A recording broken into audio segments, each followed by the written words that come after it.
Hey everyone, it's Ivan with kitbadger.com out here with my loadout from the 2022 ROKC, Red Oktober Kalashnikov Championship.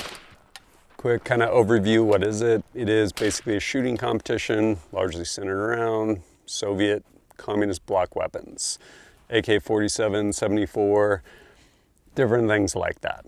And so with that, pretty fun competition, in part because, some pretty fun different classes as far as classes that you're competing in with respect to weapons and what can be on them or not on them.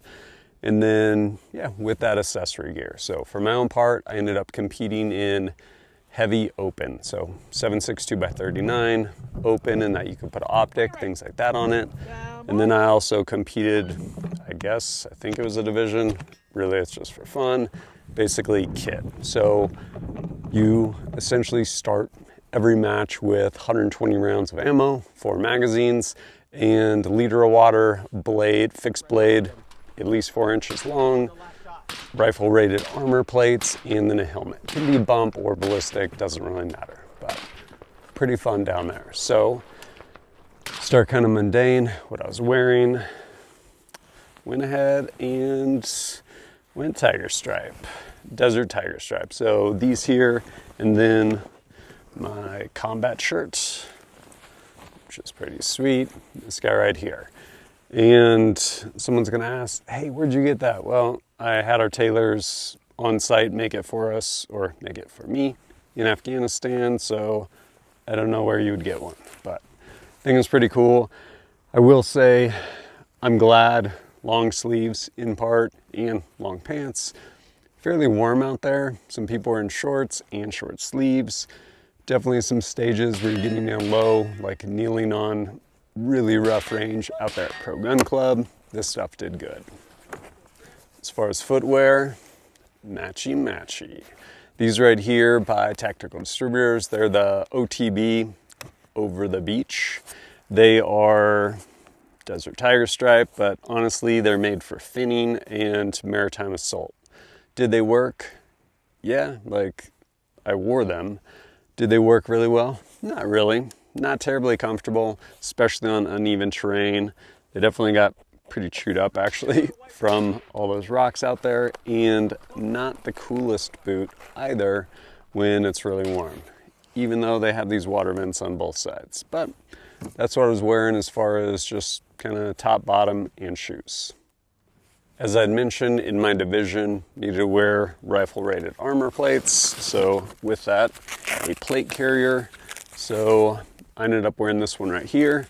This is the Whiskey 24, I think plate carrier 13, if memory serves. Pretty nice, super low profile. There are cells in the cummerbund for running mags. I was shooting AK mags. They don't fit super well in there. So I ended up putting this guy on here, this placard, Velcro backed, and then of course clipped it in. And then inside here, essentially 2 spots to run AK mags. And I'll show you what those look like, kind of prototypes. They actually worked really well. Inside that ammo hub, A1 by F9 gear, I basically have 2 of these that I put Velcro backed adhesive or adhesive back Velcro on, so they would stay put inside there. This one actually has a tech lock on it. Again, I need 120 rounds, so I would have a 30 round magazine in my gun, and then I would have 2 of those magazines on that placard on my plate carrier, because I needed to have that plate carrier also. And then I have this guy right here that would sit down on my belt. And so this is made out of, I'm trying to think of the name of the material, some special material I'm spacing on right this second. And then inside there, there's actually basically some Kydex, and it's angled in. So it's creating friction from both sides of the Kydex on the magazine, and big enough obviously to where you can shove this thing down in there and holds it secure even if the magazine is fully or loaded full, which was really nice. Those on that placard, or for that matter, this one on my belt, regardless of kind of more or less some dynamic movement, never came out, no issues whatsoever. and made it really easy to shove mags back in. Not that I was doing tack reloads or anything like that, but even just getting set up for the next match, shoving mags in, yeah, pretty nice. As far as magazines go, had this guy, which came with my rifle from Rifle Dynamics, I think Bulgarian, and 2 of these from X-Tech Tactical, they're Mag 47. And then one of these, probably my favorite, it is windowed. And yeah, pretty cool. Locks the bolt back when it goes dry. So you're like, oh, I should probably conduct a reload. I would say they all did good. I did end up with a self-induced malfunction at one point. I was mashing my magazine into a couch, changing the geometry, so ended up being stuck on the feed ramp, induced a malfunction. And I think somewhere along the line, I also put the mag in, probably didn't seat it all the way. It didn't strip that first round, had to charge it again. It happened. As far as ammo, I was shooting Bernal, I think 125 grain soft point. Stuff did good. At a certain point, I switched to something else because I could only fly with so much ammo, and yeah, needed to get some ammo there. Fortunately, ammo sponsor there, or ammo vendor there, able to get ammo, which was a good thing.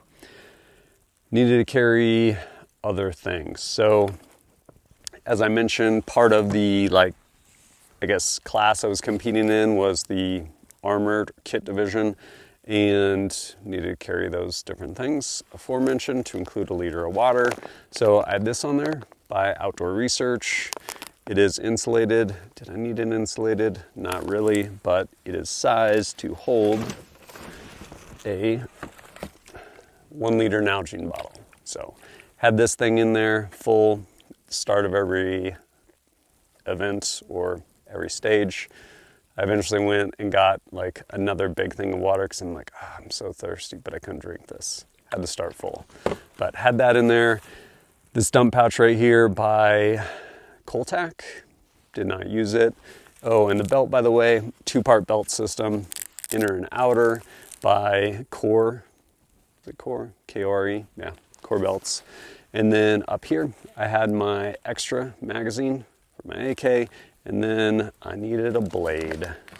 So, I'm like 4 inches. I'll see your 4 inches.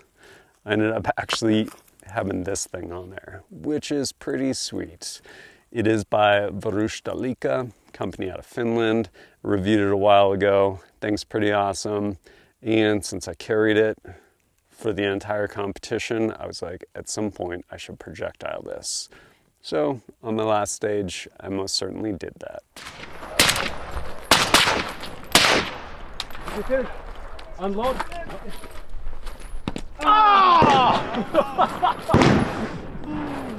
And since I was competing in the kit division, I also needed a helmet. It did not need to be ballistic, but it's what I had. And while I do have just like a bump helmet, my bump helmet, it's cool, but it also doesn't really have a provision for mounting ear pro. And this one does. And because of that, it's actually really, really stable on your head. And I knew I was going to need that and want that later anyways, because not only did I shoot in the Red Oktober competition, but I also shot in the After Dark. So at night with night vision.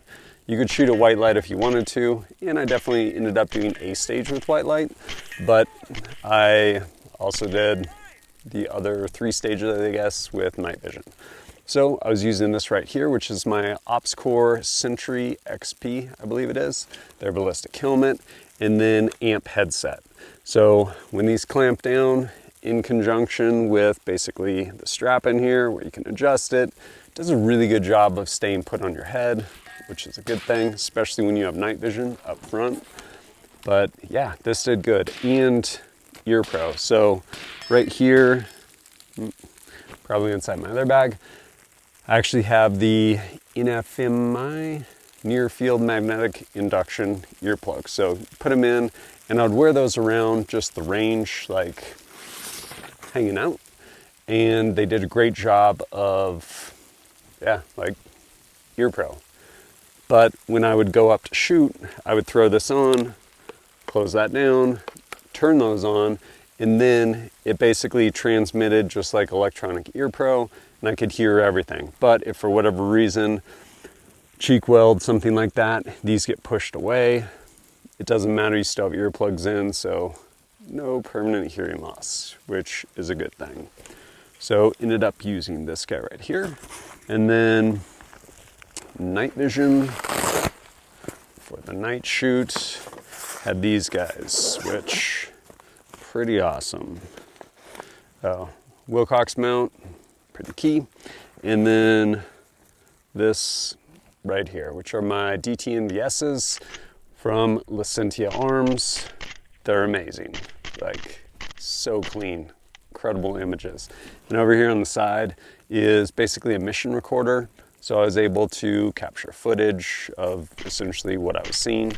And yeah, really fun doing that night shoot, the After Dark. Oh yeah, and this right here is my helmet bag by Gear. Basically holds, protects my helmet as well as my night vision, which pretty good. Last but not least, my gun I was shooting. This right here, which is my Quick Hatch by Rifle Dynamics, Q stock on here, sling by Tactical Distributors, their lead slinger, primary arms, red dot, their SLX, RS10 I guess it is, B.E. Myers Mall, Surefire Vampire, and then shooting my Q Q Trash Panda, yeah, not the Thunder Chicken, and then this little hand stop by Slate Black Industries. So this thing is amazing to shoot, adjustable gas block, really soft shooting. Did I run into any issues? I did. I will tell you about them. Oh, also on here is this Mod Light dual lead button, but this back on there good now. So on this gun, I have, because it's a square shoulder and I think it's 1/2x28 threaded, I ended up putting this Reardon Manufacturing flash hider on here. It doesn't hide much flash on a 9-inch 7.62x39, but it does host Q cans. On one stage, all of a sudden I was hitting low, and I'm like, that's weird. And they're like, hey, you're low. I'm like, oh, I get it. It's at impact like 15 feet in front of me, and I'm in the prone. And come to find out, this had walked off. Once I got that sorted, put this thing back on, reshot the stage, and did good. As I mentioned, I induced a malfunction with my magazine, jamming it on the couch. It happened. I did run into something kind of interesting on my very last stage of like the official Red Oktober, not the night shoot.